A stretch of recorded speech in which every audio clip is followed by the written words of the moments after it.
भगवान श्री कृष्ण ने यशोदा मां के बंधन को स्वीकार किया, कृपा करके ऊखल को टेढ़ा किया। नंद बाबा के आंगन में दो वृक्ष लगे थे, यमलार्जुन। दोनों के बीच से भगवान निकल गए, दोनों वृक्ष धड़ाम से गिर गए। दो पुरुष निकले, दोनों ने भगवान की स्तुति की। वाणी मैया, ओ मेरी प्यारी मैया बैठ जाओ मेरी माँ। वाणी गुणानुकथने श्रवणौ कथायाम हस्तौ च कर्म सुमनस्तव पादयोर्न। कुबेर के पुत्र श्राप के कारण नंद बाबा के आंगन में वृक्ष बन करके खड़े थे। आज भगवान ने दोनों वृक्षों के बीच से निकलकर दोनों का उद्धार किया। दोनों ने स्तुति की कि मेरी वाणी सदा आपका गुणगान करती रहे। इसके बाद भगवान ने सुखिया माता पर कृपा की, जो फल बेचने आया करती थी, और आज भगवान के हाथों में उसने फल दिया और भगवान ने बदले में धान दिया।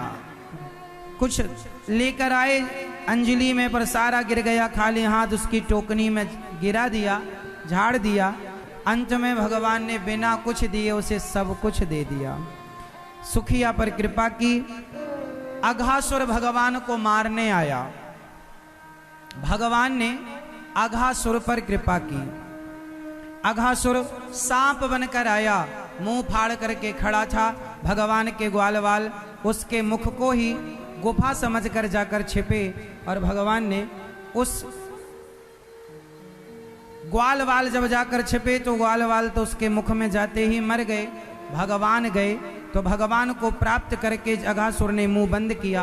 भगवान ने छोटा सा रूप बना के अपने प्राणवायु को उसके नासिका में स्थापित किया, अपने आप को छोटा बना के उसकी नासिका में उसके प्राण निकल गए और उसका उद्धार हुआ। उसकी प्राण ज्योति भगवान में समा गई। एक बार ब्रह्मा जी को भगवान पर संदेह हुआ कि ये कैसे भगवान है। ग्वालवाल और बछड़ों को ब्रह्मा जी ने हरण कर लिया। बाद में स्वयं भगवान कृष्ण ग्वालवाल बन करके अपनी लीला को चालू रखे। 1 साल बाद इंद्र ने भगवान की खूब स्तुति की, ब्रह्मा जी ने, और भगवान ने उन्हें, जब राधा रानी से कृष्ण का विवाह ब्रह्मा जी ने कराया, तब भगवान ने ब्रह्मा जी को क्षमा किया। एक बार धेनुकासुर का उद्धार, कालिया नांग का उद्धार भगवान ने किया, प्रलंबासुर का उद्धार किया, और गोपियों ने सुंदर सा गीत गाया, वरहा पीडम नटवर वपुः कर्णयोः कर्णिकारम। एक बार भगवान ने गोपियों के कपड़े चुराए। बताओ, गोपियों के कपड़े चुराकर भगवान ने सही किया कि गलत किया? गोपियां निर्वस्त्र होकर नहा रही थी। यदि नहीं चुराते कपड़े तो गलत परंपरा बन जाती निर्वस्त्र होकर नहाने की। इसलिए भगवान ने शिक्षा दी कि आज के बाद कपड़े उतार कर, सारे कपड़े उतार कर मत नहाना। कपड़े चुरा कर भगवान ने अंत में वापस किए, और इसलिए कपड़े चुराए ताकि निर्वस्त्र होकर नहाने की ये गलत परंपरा समाज में ना हो।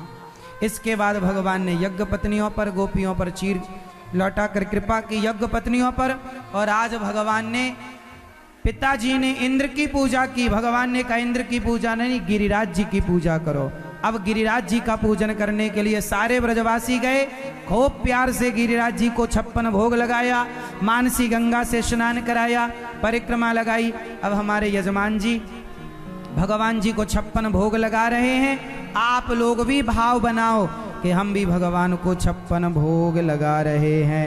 आओ भोग लगाओ मेरे मोहन, आओ भोग लगाओ मेरे मोहन, ऐसा भोग लगाओ मेरे मोहन, सब अमृत हो जाए मेरे मोहन, ऐसा भोग लगाओ मेरे मोहन, सब अमृत हो जाए मेरे मोहन। 56 भोग लगाया गया और भगवान को 56 गिरिराज जी की परिक्रमा 56 भोग लगाकर ब्रजवासी घर आए। इंद्र को पता चला मेरा पूजन नहीं हुआ, मूसलाधार पानी बरसाया और भगवान की शरण में ब्रजवासी गए। भगवान ने खेल ही खेल में गिरिराज जी को धारण कर लिया। बोलिए गिरिराज धारण भगवान की जय हो। एक उंगली से पूरे पहाड़ को उठा लिया भगवान ने, सब छाया में आए। इंद्र खूब पानी बरसाया, सुदर्शन भगवान पानी पीते गए, बाल भी बांका ना हुआ। ब्रज का इंद्र शरण में आए, पूजा की, अर्चन किया, भगवान ने गिरिराज जी को स्थापित किया। इंद्र ने भगवान की अभिषेक किया, दुग्ध से परिक्रमा लगाई, इंद्र ने स्वर्ग चले गए। भगवान अपने गिरिराज जी को स्थापित करके पूजा करके घर आए तो मैया ने 56 भोग लगाया। बोलिए कृष्ण कन्हैया लाल की। अब आप लोग भी भगवान को 56 भोग भाव से लगाओ। अब मैया 56 भोग लगा रही हैं कन्हैया को। भगवान को 56 भोग ही क्यों लगाए जाते हैं? क्योंकि भगवान को 8 बार मैया रोज खवाती थी। 7 दिन तक गिरिराज उठाए रखा तो कुछ खवा ना सकी, तो जब गिरिराज जी रखा भगवान जी ने और भगवान को भोग लगाया मैया ने, तो इकट्ठा परोस दिया। 8 7 56 भोग लगाया। 8 बार खवाती रोज और 7 दिन का टोटल 56 भोग लगाया। आप भी भोग लगाओ। एक बार भाव से झूमते हैं, फिर आरती करते हैं।